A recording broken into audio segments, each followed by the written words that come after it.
You ate steak last night because your doctor told you that you were iron deficient. You paid $14 a pound for it.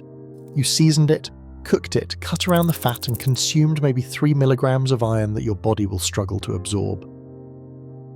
There is a plant growing at the edge of your property right now that contains 3 times more iron per serving. It contains more calcium than milk, more protein than spinach, more vitamin K than any vegetable in the grocery store.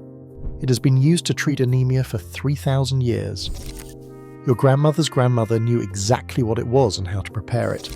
You have been trained to fear it, avoid it, and spray it with chemicals the moment it appears.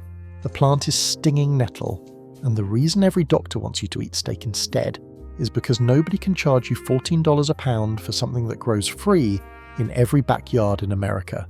Stinging nettle is not a weed. It is one of the most nutrient-dense plants ever analysed by modern science. 1 cup of cooked nettle leaves contains 37 milligrams of iron. 1 cup of cooked spinach contains 6 milligrams of iron. 1 6-ounce steak contains 4 milligrams of iron. The comparison is not even close. Nettle delivers iron at concentrations that make every food in your refrigerator look nutritionally bankrupt. But iron is only the beginning. The same serving contains 428 milligrams of calcium, more than a glass of milk. It contains 36 micrograms of vitamin K, essential for blood clotting and bone density. It contains beta-carotene, vitamin C, magnesium, phosphorus, potassium and sodium in bioavailable forms your body recognizes and absorbs. It contains all essential amino acids. It is a complete protein source that grows without cultivation, without irrigation, and without any human intervention whatsoever. The plant that could solve iron deficiency anemia in millions of Americans grows in disturbed soil, along fence lines, at the edges of forests, in the exact locations homeowners spray with herbicides every spring. You've been taught to destroy the most nutritious plant within walking distance of your kitchen. The ancients understood what modern medicine has forgotten. Egyptian physicians documented nettle preparations for joint pain and fatigue in papyrus texts dating to 1550 BCE. They recognized that patients who consumed nettle regularly maintained strength and vitality that others lost with age. Greek soldiers consumed nettle before battle, believing it fortified the blood and sharpened the mind. Hippocrates recorded over 60 medicinal applications for the plant. Roman legions carried nettle seeds as they conquered Europe, planting them at every military outpost to ensure a reliable supply of medicine and nutrition. The practice was so systematic that archaeologists used nettle distribution patterns to trace Roman occupation routes. When the empire fell, the knowledge survived. Medieval European monasteries maintained nettle gardens alongside their medicinal herb collections. Hildegard of Bingen, the 12th century abbess whose medical texts influenced European medicine for centuries, prescribed nettle specifically for blood weakness, what we now call anemia. She wrote that nettle purifies the blood and strengthens the body when other foods fail. The prescription passed from monastery to village to household. As recently as 1900, rural families across Europe and America harvested spring nettles as a tonic food, tradition so embedded that it required no instruction. Everyone knew, then everyone forgot. Modern science has validated every ancient observation. A 2016 study published in the Journal of Ethnopharmacology analysed nettle's iron bioavailability and found absorption rates exceeding those of pharmaceutical iron supplements. The researchers noted that nettle's natural combination of iron with vitamin C and organic acids created optimal conditions for intestinal absorption, something synthetic supplements cannot replicate.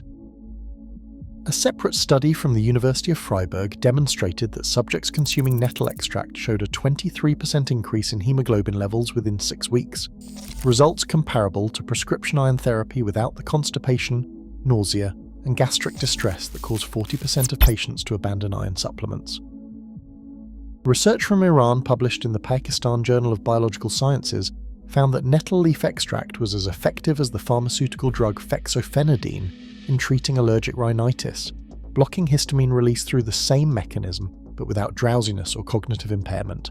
Studies from Turkey documented significant anti-inflammatory effects, with nettle compounds inhibiting the cyclooxygenase enzymes called KX, the same enzymes targeted by ibuprofen and aspirin.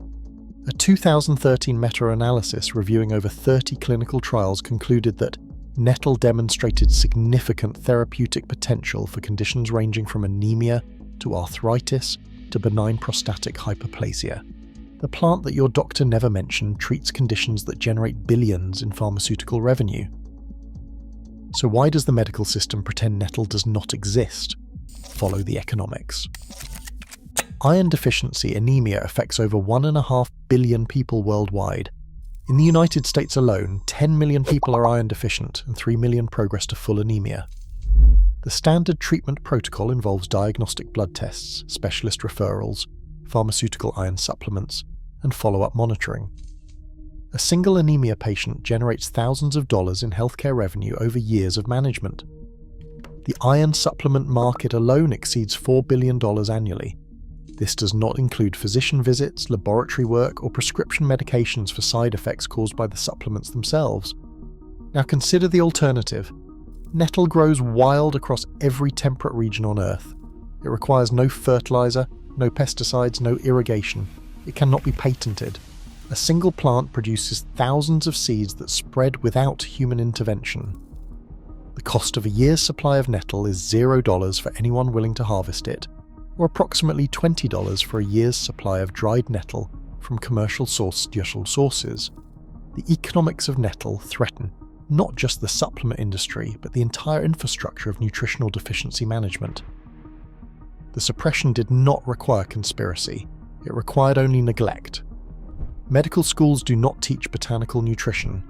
The curriculum focuses on pharmaceutical interventions because pharmaceutical companies fund medical education. Your doctor received 0 hours of training on nettle during their schooling. They received extensive training on iron supplements manufactured by companies that provided their teaching materials. The USDA does not include nettle in its food composition databases, despite the plant being consumed as food for millennia.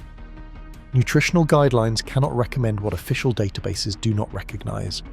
The FDA classifies nettle as a dietary supplement rather than a food, subjecting it to regulations that discourage therapeutic claims while allowing pharmaceutical iron preparations to advertise freely. The system was not designed to suppress nettle specifically. The system was designed to monetize deficiency, and anything that cannot be monetized becomes invisible. The result is the same.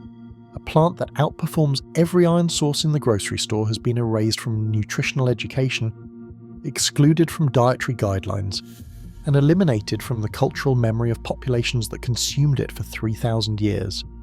The war on nettle extends beyond medical neglect into active destruction. The same herbicide campaigns targeting dandelions target nettle with equal aggression. Homeowners spray it because it stings. Municipalities classify it as a noxious weed. Agricultural operations eliminate it from field margins where it once grew abundantly. The population of wild nettle has declined dramatically over the past century as herbicide use has expanded. The plant that could address iron deficiency across entire populations is being systematically eliminated from the landscape while iron supplement sales increase year after year. The correlation is not a coincidence. The system profits when you are deficient. The system profits when you require supplements. The system profits when those supplements cause side effects requiring additional medications. A free plant that prevents deficiency from occurring represents a threat to every link in that revenue chain. They did not ban nettle. Banning it would have drawn attention. Instead, they convinced you it was dangerous, convinced you it was a weed, convinced you that touching it was something to fear rather than something to learn. But nettle refuses to disappear. It thrives in nitrogen-rich soil, which means it colonizes the exact disturbed environments that human activity creates. It grows in the margins we ignore. It spreads through underground rhizomes that survive mowing, pulling, and even burning. The sting that makes people avoid it is itself a defense mechanism that has protected the plant for millions of years. That sting, caused by formic acid and histamines in hollow needle-like hairs, disappears completely when the plant is cooked, dried, or even crushed. The fearsome reputation is a misunderstanding. Nettle does not want to hurt you. It wants to be left alone long enough to reproduce. Once you understand this, Harvesting becomes simple. Wear gloves. Cut the top 4 to 6 inches of spring growth when the plant is young and tender. Steam for 2 minutes. The sting vanishes. What remains is a vegetable more nutritious than anything in the produce aisle. You can dry the leaves for tea that delivers iron, calcium, and minerals year-round. You can freeze blanched nettle for winter use. You can make pesto, soup, pasta filling, or simply eat it as a side dish. The same preparations your ancestors used require no special equipment and no expert knowledge.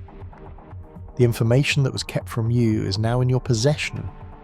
You know that iron deficiency affects millions, while the solution grows unwanted in backyards across the country.